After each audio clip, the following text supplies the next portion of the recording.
এবার পাড়ার বাচ্চাদেরকে ওটা জিজ্ঞাসা করতে হবে, বা আমাদের পাড়ার যারা বয়স্ক আছে তারা জানে, ওটা আমি জানি না। কিন্তু ওখানে কেউ যায়নি এটা আমি জানি। আর সামনে নারায়ণ মন্দির আছে,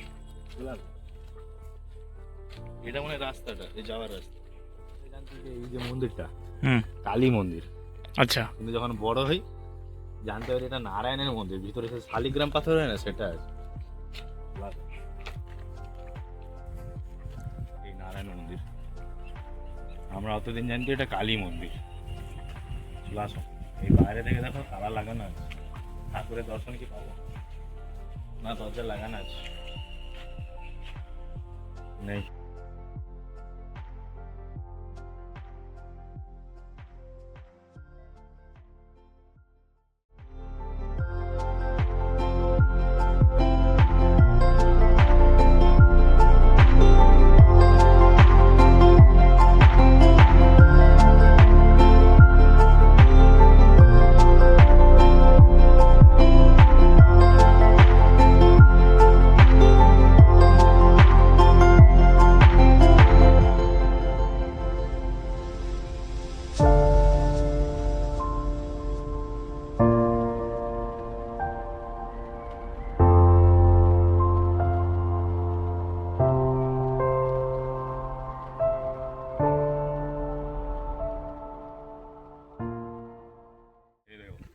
বটও আছে আর অসত্য আছে, জড়িয়ে রাখছে এমন ভাবে জড়াইছে, দেখছো না? স্পাইডারম্যানের জাল, স্পাইডারম্যানের জাল পুরো দেখো।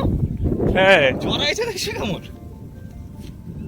এবার ঝিলে চলে আসছে, এটা ঝিল, এল শেপের ঝিল।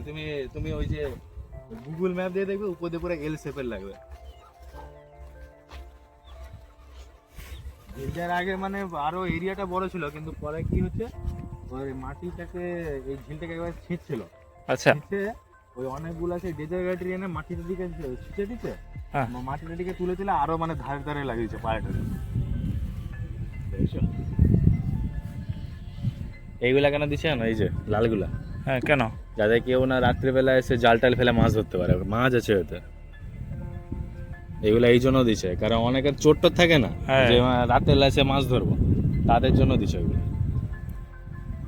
আর এইখানে ওই যে কাকাটা ঝিলের রক্ষণাবেক্ষণ করে, হ্যাঁ, সেখানে এসে ঘুমায় রাত্রে। ওই জায়গায় ঝিল টিল থাকে, তার কারণ থাকতে হয়। থাকতে হয়, নাহলে চুরি টুরি করলে না রাত্রে রাত্রে। মাছটা ভালো ছাড়া আছে ওতে, আর সেখানে খাবার দিচ্ছে। আর সেইখানে যে এই বাঁশটা আছে, হ্যাঁ। আর ওই বাঁশটা ওই দেখো বস্তা টস্তা সব লাগিয়ে রাখছে, খাবার দিচ্ছে মাছকে।